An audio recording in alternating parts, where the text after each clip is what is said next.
बैठ जाओ, यही बैठ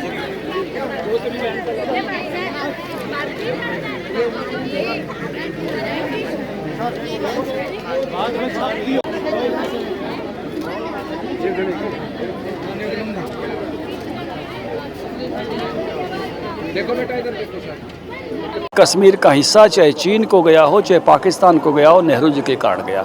और इतिहास के इन आरोपों से भारत के प्रथम प्रधानमंत्री वो बच नहीं सकते जी। इसलिए कबायलियों का जो हमला हुआ, जैसे रोका नहीं गया, सबको मालूम है।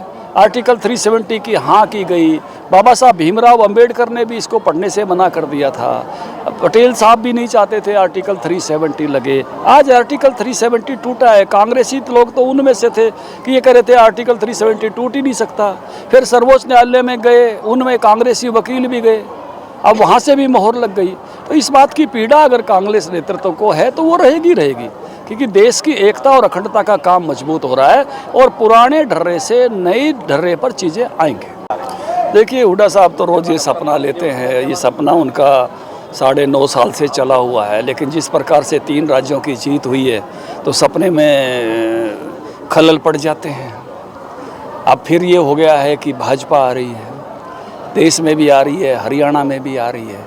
इसलिए हर चीज़ को मुस्तैदी से करना ये सरकार का काम है। और कहीं कोई मुद्दा विपक्ष सकारात्मक तरीके से उठाता है तो सरकार उसको पूरा भी करती है। लेकिन ये सपना छोड़ दे, अब ये सपने पूरे होने वाले नहीं हैं। विकसित भारत संकल्प यात्रा को लेकर आपको भी एक जिम्मेदारी प्रधानमंत्री के द्वारा दी गई है। आप भी जो सांसद हैं उनसे मिल रहे हैं, फीडबैक ले रहे हैं। किस तरीके का फीडबैक निकल गया? देखिए, बहुत पॉजिटिव है। सभी जगह एक उत्साह का वातावरण है, लोगों में स्वागत का वातावरण है। वो चीज़ें मौके पर हल हो रही हैं। मौके पर कुछ लोगों की पेंशन बन रही है, कुछ को उज्ज्वला गैस मिल रही है। तो ऐसी सब समस्याओं का समाधान होना अपने आप में बहुत बड़ी बात है। और सब ने इसको सकारात्मक और मैं कहूँगा कि उत्साहवर्धक और पहली बार एक ऐसी पहल बताया जो अब से पहले किसी सरकार ने नहीं की थी। चंद्रयान 3 जो उतरे उसका क्या नाम था? विक्रम लैंडर, है ना? और आज जो जगह तो टिकी उसका नाम क्या रखा जहां उतरा? शिव शक्ति। अरे शिव जी की धोख नहीं मारा रोजा का। और क्या अब सूर्य का अध्ययन करने भी हमारा एक गया है यान, क्या नाम है उसका? आदित्य L1। क्या नाम है? आदित्य L1।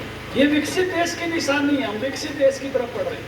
रुपयों से भी विकास होता है। जिस देश पर रुपये नहीं होते उसका विकास नहीं होता। अब दुनिया में रुपया में हम 5वें नंबर पर हैं। हमसे 4 देश रुपया मांगते हैं। मैं तीसरे पे ले जाऊंगा, 2 आगे रह जाएंगे। अब जो 2 आगे रह जाएंगे उनको पीछे करने की जिम्मेदारी आप लोगों की है। इसलिए विकसित भारत यात्रा है, रीमाई है। समझ गया? विकसित भारत बनने का जो अमृत काल है, अमृत काल का मतलब है 75 साल जब आजादी के पूरे हो गए और 100वें साल तक हम अपनी युवा पीढ़ी भारत को दुनिया का सिरमौर राष्ट्र बनाएंगे, दुनिया का सबसे अच्छा देश बनाएंगे, अमेरिका से भी आगे ले जाएंगे। तो 24 साल